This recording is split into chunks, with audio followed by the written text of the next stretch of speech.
So how can you change the Google Calendar notification sound on iPhone? Let's talk about it. Let me explain how it works. If you're new here on this channel, consider subscribing because there are plenty of tutorials coming up and I don't want you to miss them. Okay, so if you go to your Apple Calendar application, and first of all, if you go to the settings and the sounds, you can see that we can change the calendar alert sound.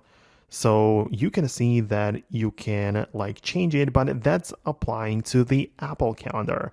The Google Calendar doesn't have that setting and you're stuck with the default sound, right? So if you want to use Google Calendar and still change your sound, you have to import it to the Apple Calendar application. So the account is going to be Google, but the platform is going to be Apple.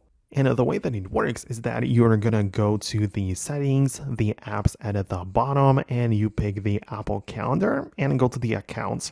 Perhaps you can log out of the existing ones or remove them, but then you're going to click on add a new account. You're going to log in with your Google one, right? And you're going to use it within the Apple Calendar.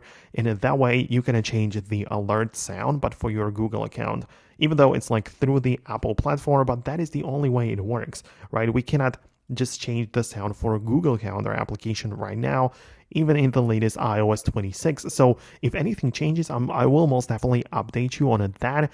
But as of right now, that's how it works. So if you don't want to see if you don't want to miss the next updates, make sure you subscribe so you don't miss anything important. Thanks a lot for watching, and I'll see you later.